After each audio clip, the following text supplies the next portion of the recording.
What's up, everyone? Back for another beer review, and today is the 10th and final day of the 10 days of pumpkin here on the channel.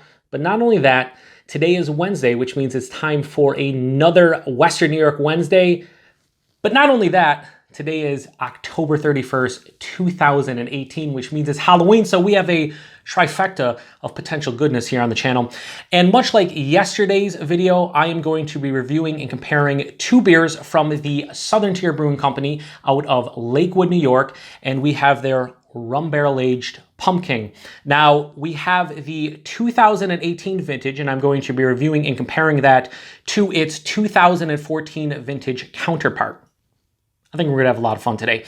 Now, if you look at the beers, obviously they have different labels, so that is one of the differences already. Now, as far as similarities of these two beers are concerned, they both start with the regular pumpkin, which of course is an imperial pumpkin ale that is brewed with pumpkins and spices, and those spices are cinnamon, nutmeg, allspice, clove, and vanilla. And then they age them in rum barrels. So both of those beers, that's how they begin, and that's how they end. But there are some vast differences between these two beers. First and foremost, the 2018 vintage comes in at 13.4% alcohol by volume and 25 IBUs, while the 2014 vintage comes in at 10.7% alcohol by volume and 40 IBUs. So you're talking about a 2.7% difference when it comes to the ABV, along with a differential of 15 IBUs. That's pretty significant when these are considered, you know, in the same, I guess the same series. They're part of the same yearly release, but they have definitely changed this beer somewhat, right? Also, the 2014 vintage, they made a big deal about it when it was originally released, but the rum barrels they used for this beer were 30-year-old Spanish rum barrels. So that's pretty interesting. I remember it because the press release, and when it was originally, this was the first bottling run, 2014, they really hyped that up. 30-year-old Spanish rum barrels, how they found the barrels and they were going to throw pumpkin into it, was going to be amazing, and you know, whole nine. This one, they don't mention exactly what rum barrels they're using, but they did say they found rum barrels that they feel this vintage is one of the best so far of the vintages they have released. So I mean, I guess we'll see, right? So as far as like bottled on dates, this was bottled on, not a specific date, but in the month of August of 2018. So you're looking at 2.5 months at the time of review for this beer. This one doesn't have a bottled on date. And if I can recall correctly, I believe this was released like in the middle of November or late November of 2014. So you're probably looking at a bottled on date of somewhere in either August or September. So I'd imagine the differences between this beer is about the difference between this beer is about 4 years, give or take a month or two. So let's just say 4 year difference. We'll go with it. I don't know how accurate it is, but it's probably pretty close to what it should be. But anyway, yeah, so full disclosure, I've never had any vintage of this beer before. And you might be asking yourself, how is that possible when I live in the Western New York area? The brewery's an hour and a half from my house. When they originally released this, I picked up 3 or 4 bottles. I hooked up some friends in the craft beer community, but I didn't drink my bottle because it was already like late November. And I was just like, you know what? I'm done with pumpkin beers. I'll drink it, you know, next year, 2015. Next year came, didn't drink it, so on and so forth. Here we are. Here's the original bottle that I bought that I never drank. And I didn't pick up any of the other vintages just because, I don't know. I love rum barrel aged beers. I like pumpkin beers. I don't know, never called out for me. So it's been in my cellar ever since. And when I saw this year's bottle, I was like, this would make for a perfect video for the 10 days of pumpkin. Now, I will say though that the price point on the original was kind of crazy. I think it was like $16 to $18. This is a 22 ounce, 650 milliliter bottle. And I picked this one up at a local Wegmans grocery store this year. This is a 16.9 ounce, 500 milliliter bottle for $9.99. So almost like half the price, close to it. And you're only getting 5 less ounces. So that was a crazy price. This a little bit less. But anyway, let's crack these open and get them into a glass and see what we got going on. Now, both of these are room temperature, which will make Paul over at PA Brew News super happy. Then again, Paul doesn't like pumpkin beers, so maybe not. Let's give this a proper pour. Get some Dirty Glass Mafia going on. Oh yeah, I'll get all that Dirty Glass Mafia. Aaron over there, my buddy Aaron Doucette, he says I should blame everybody but myself, and I might look into that. So we have a little bit of Dirty Glass Mafia. I don't know why I put the, I don't know, what the hell am I doing today? I'm hoping everything's okay with this one. Like I said, this has been sitting in my cellar for a very, very long time. You're talking almost 4 years. So I'm hoping it's okay. I mean, you know, the temperature has been consistent and whatnot, so I don't see why not. I'm spilling beer everywhere. This is fantastic. So we'll go something like that. Now, Jason Voorhees, a guy who comments on my videos, and he comments on a lot of the Canadian beer tubers. He asked me if there's going to be a huge difference in like the taste and the nose on this beer because of the different glasses. Both of them are my wide mouth glasses, very similar. This one's more of like a snifter. This one's more of a goblet. Shouldn't really matter whatsoever. So anyway, both of these pour out. Let me generate a little bit more head here on both these and see what the difference is in color. So holding them up to the screen, I'm going to turn these sideways so you can see the beer a little bit better. Wow. So the older one, way more murky and hazy. Definitely a deeper orange color. This is almost like a light orange to a deep golden color. But yeah, this is, I don't know how it's coming on camera, but this is way murkier, the 2014 vintage.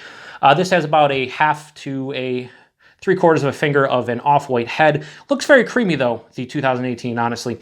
This one though, not as big of a head. Doesn't look like the carbonation as prominent as this one either. They both have fine sediment, the 2014 way more. And the alcohol legs on these beers, again, there's not gonna come off on camera. The 2014 has legs for days, riding everywhere.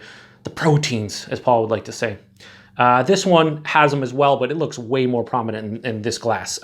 So let's get a nose on the 2018. We'll start with what the beer is supposed to be like now, and we'll go to the aged one. Yeah, oh man. Let's say there's a lot of booze, but right after that booze, a ton of like rum barrel spiciness. Yeah, that rum barrel is running wild like Hulkamania in the 80s. Yeah, that's what's happening right now. Tons of vanilla as well. I am picking up on that graham cracker thing though from the base pumpkin, believe it or not. Yeah, that is definitely there. I would say rum barrel, the vanilla from the rum barrel, and then the graham cracker from the base pumpkin. Those spices are kind of blending together. You get the rum spices along with like a little bit of cinnamon and allspice, maybe a touch of clove. This actually smells really good. Now it does smell boozy, but it is 13.4%, so kind of expect that. It doesn't smell like it's going to be super boozy. It also doesn't smell overly sweet despite the age to it. Not the age, the alcohol content to it. So that actually is making my mouth water. I want to drink that. But first we're going to nose on the old one. Yeah, that smells nothing like that one. Again, four-year difference, different barrels, different ABV. Wow. There is not a lot of rum spice left in this one, not a lot of the barrel aging. This one almost has, and this is going to sound stupid, but you're watching the Beer Patrol, so you already know what to expect. This almost smells like it has like a lot of earthy pumpkin in it. Yeah, it definitely oxidized a bit as well, so there's some oxidation going on, like a little of that stale, almost cardboardy vibe to it. But on top of that, you have like a earthy pumpkin note. More of like a caramel toffee, like brown sugar sweetness to it. Maybe even like a touch of honey. This smells a lot not boozier, a lot sweeter. And the booze is well hidden, but it's not as vibrant. And again, you're talking a 4-year difference and not technically the same beer based on the ABV and the IBUs and everything. My preference by far is the 2018. And now I'm kind of disappointed I didn't drink this one fresh just to see what the difference is and what I would remember of this beer. Even though it's 4 years ago, I probably wouldn't have a good idea. I'd have to go back to Untappd to give it a proper, or refresh my memory, I guess. Anyway, I want to get into the 2018 because it smelled great, made my mouth water. Let's get into it. Cheers.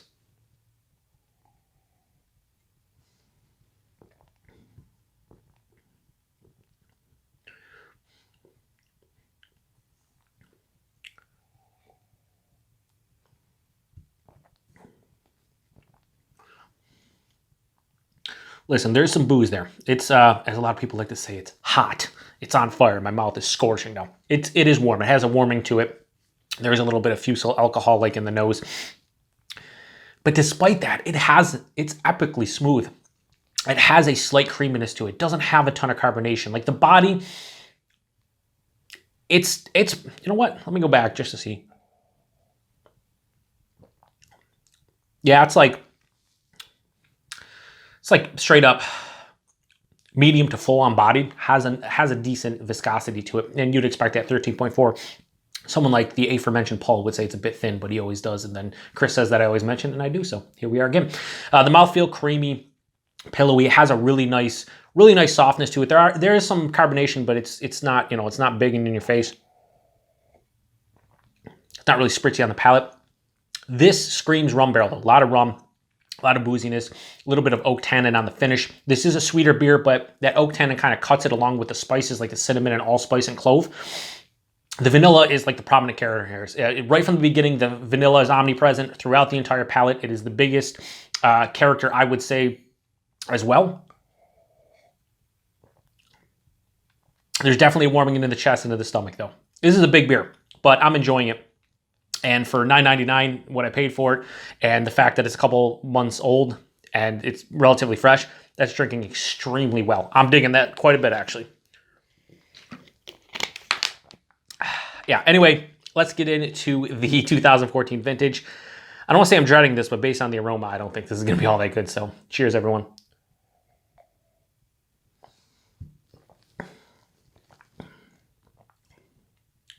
Well, fuck me, that's surprising. Oh. Hey now.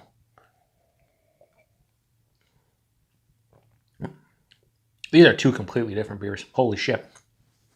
First off, the earthiness, I would say almost excessive earthiness that was in the nose does not translate all that well into the taste, which is very welcoming because that did not smell great. I don't want to be drinking just like straight up raw pumpkin. You know, that's how earthy this beer was. In the taste, very cohesive, more cohesive than this. You're talking caramel, toffee, brown sugar, confectionery sweetness to it. But then you're hit with a touch of, there's still some spices in there, more to the cinnamon and nutmeg side of things, as opposed to this one, which had like cinnamon, allspice, and clove. This is cinnamon and nutmeg. The vanilla is there. The barrel, though, gets kind of lost in this one. I'm going to try to pick it out, go for one more sip here and just see. Yeah, there's a little bit of vanilla on the back of the palate at the finish. A little bit of a slight oak tannin presence. But holy shit, this is actually drinking extremely well. Now, is it as bold and vibrant as the 2018? No, I kind of didn't expect it to be based on the age. But this is a more cohesive beer than this, but this is more bold and in your face. The body on this at 10.7. Yeah, it's a little bit thinner than this one. I put this at like lower side of full body.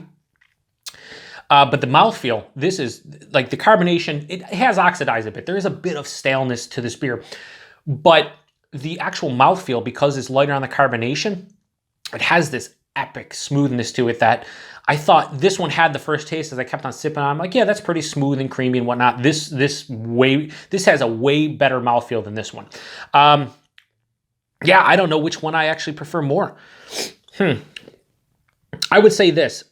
If I'm going to go for a beer that I can actually drink the entire bottle, I just want to sit down and enjoy, I would probably go for the 2018 vintage. That's because the flavors are just punching me in the face repeatedly. Like it's a big, bold, vibrant mix of like, you know, rum barrel, vanilla, spices, and it's just there. It's in your face. I could probably drink the rest of this bottle. Now, if I wanted to go for something that's more of like just a straight up drinking beer, this one, I think I could kill this bottle probably in a half an hour. I could just keep on sipping on this and nothing's too much for my palate. There's nothing overwhelming my palate. It's more cohesive than this one, but this one has bigger, bolder flavors. So as far as rating goes between the two, I would give the 2018 and the 2014, I'd give them a straight 4.25 out of 5, both of them. Can't go any higher than that. As far as rum barrel aged beers go, Rumking from Avery is like my favorite rum barrel aged pumpkin ale, period. I don't really see how you can probably do better than that. I'm sure there might be a beer out there that you could, but I think as far as a rum barrel aged pumpkin beer, these are pretty good. But again, they're not, you know, blowing me away at all. I think I actually prefer the cold pressed coffee pumpkin a little bit more. And there are other barrel aged pumpkin beers like the Rumking, like the one I did on Monday from Voodoo, the Caution Contains a Real Pumpkin. Those are better as far as my palate is concerned. Now, the last thing we got to do, we'll do the Cuvee, and this time I'll actually pour it into the, you know, into the actual goblet of pumpkin. I also want to say that they originally wanted to name this Rumking, but the TTB, which is the Alcohol and Tobacco, Trade and Tax Bureau, they denied their request back in 2014. And they don't know why. Now, maybe they thought people might confuse it with rum itself. But there is another brewery, I believe it's in Minneapolis, Minnesota, Indeed Brewing Company. They have a beer called Rumking. Maybe Southern Tier was unaware and they were like, no, you can't name it the exact same beer. I have no idea. But anyway, what the fuck, move this out of the way. So yeah, this pouring it in here, doing the cuvee. Yeah, it's like right between the two. Has more of a straight on orange color, a little darker than the 2018, but not quite as dark as 2014. Has about a half finger of a creamy, I'd say light tan looking head. Let's get a nose. Ooh, it's like the best of both worlds right there. Is this going to be another cuvee just like yesterday where it's better than the actual beer, the two beers themselves? Could be. Let's get a taste here. Yeah, I mean, I'm going to go right for it because, yeah, it like melds the two beers together. It's not overwhelming with the spices. It's not blowing you away, but at the same time, it has a more cohesive kick to it. So the best of both worlds. Anyway, cheers. Yeah, that's how I want to fucking, I don't, the cuvees of these, cuvées, I know they're cuvées, but, you know, don't drink beer. Is that the cuvee? Fantastic channel, Don't Drink Beer, check them out. Yeah, this is super smooth and cohesive, but there is a bigger bite of the barrel and of the spices as well. Vanilla is still very prominent, but you have more cinnamon, nutmeg, and allspice, a little bit of clove, and oh my God. I'm going to have to finish these. I have a friend coming over. We're going to watch the Sabres game very shortly. I think it starts in like 15 minutes. And I think I'm going to see if he wants to drink these as part of a cuvee. Well, I'll let him try each one, but then we'll go cuvee because I think this is actually the best part about it. Yeah, if you have a bottle or two of this and you want to pick this up, do a cuvee and see what you think because I think these are drinking extremely well. Anyway, that does it for another beer review here on the Beer Patrol. The 10 days of pumpkin are over. I'm going to take a 3 or 4 day break from posting content. Probably come back Sunday or Monday with a review. I'm also going to think about doing a vlog because a fellow beer tuber and friend of mine, Ryan, over at Beer by the Numbers, he just posted an interesting video and I might have to respond to it because he challenged all of the beer tubers that watch his channel. So anyway, be on the lookout for that video. In the meantime, hope you guys have a very safe and enjoyable Halloween, and we'll see you soon. Cheers.